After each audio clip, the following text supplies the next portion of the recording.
नमस्कार। आज लगभग एक डेढ़ हफ्ते के बाद मैं आपके बीच में हाजिर हुआ हूँ। कुछ अलग अलग कारणों की वजह से मैं आपके बीच में नहीं आ पा रहा था, लेकिन आज मैं आया हूँ तो आपको कुछ बड़ी खबरें देकर ही जाऊंगा और ऐसी खबरें दूंगा जो शायद अब तक आपने नहीं सुनी होगी। जी हाँ, कहा यह जा रहा है कि मोदी सरकार जो तीसरी बार मोदी जी की सरकार बनी है, उसके कैबिनेट का विस्तार हो सकता है और गृह मंत्री अमित शाह डेप्टी पीएम बन सकते हैं, उप प्रधानमंत्री बन सकते हैं। और अगर वो उप प्रधानमंत्री बन गए तो जो बात कही जाती है कि मोदी के बाद प्रधानमंत्री देश का कौन बनेगा, तो उसका रास्ता एक तरीके से साफ हो जाएगा कि वो अमित शाह ही बनेंगे। क्योंकि कई लोग ये कहते हैं कि योगी आदित्यनाथ वर्सेस अमित शाह हो सकता है। इसलिए ये बातें कही जा रही हैं कि क्या मंत्रिमंडल के विस्तार में अमित शाह को एक बहुत बड़ा तोहफा दिया जाएगा और उनको डेप्टी प्राइम मिनिस्टर के ताज से नवाजा जाएगा। क्योंकि आप मत भूलिए, बंगाल में जो इलेक्शन में जो जीत हुई है, उसके पीछे का सारा स्ट्रेटजी, सारी मेहनत, सारा जो उनका बताया जाता है चाणक्य नीति, अगर किसी की लगी थी तो वो गृह मंत्री अमित शाह थे। और नरेंद्र मोदी की उम्र भी 75 साल हो गई है। तो ये बात कहा जा रहा है कि 2029 में अगर सरकार बनती है भारतीय जनता पार्टी की, तो क्या नरेंद्र मोदी ही प्रधानमंत्री बनेंगे या फिर वो अपनी गद्दी किसे सौंपेंगे? अमित शाह, योगी आदित्यनाथ, देवेंद्र फडणवीस या हिमंता बिश्वा शर्मा? अगर प्रधानमंत्री मोदी को चुनना पड़े तो शायद वो अमित शाह को चुनेंगे। हाँ, जनता को चुनना पड़े तो शायद योगी आदित्यनाथ की लोकप्रियता अमित शाह से ज्यादा हो सकती है, लेकिन संगठन में अमित शाह की ज्यादा चलती है।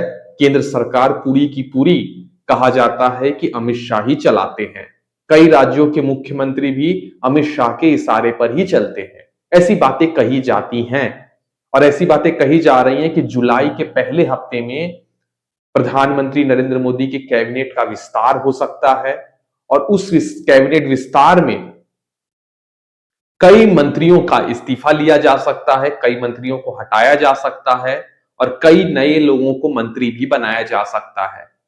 कहा यह जा रहा है कि राघव चड्ढा, काकोली घोष, जो नए लोग एनडीए में आए हैं, भारतीय जनता पार्टी में आए हैं, उनको मंत्री बनाया जा सकता है। राघव चड्ढा ने आम आदमी पार्टी के 10 में से 7 सांसदों को लेकर वो एनडीए भारतीय जनता पार्टी में आए। तो कहा यह जा रहा है कि पंजाब इलेक्शन को ध्यान में रखते हुए राघव चड्ढा को केंद्रीय मंत्री बनाया जा सकता है।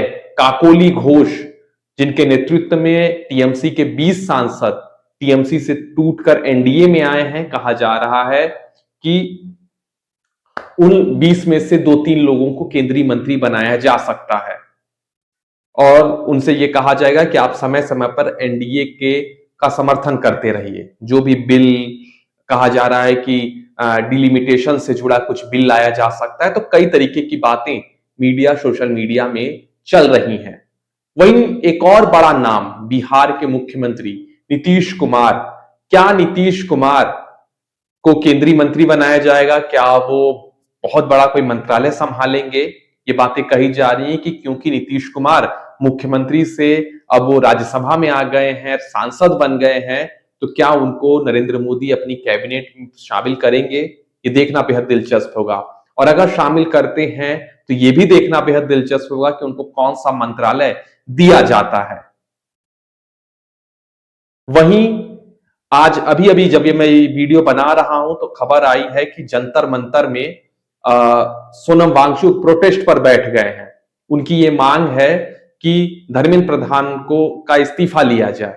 कहा यह जा रहा है कि धर्मेंद्र प्रधान का मंत्रालय चेंज किया जा सकता है इस कैबिनेट की फेरबदल में और उनसे शिक्षा मंत्रालय की जगह उनको कोई दूसरा मंत्रालय दिया जा सकता है।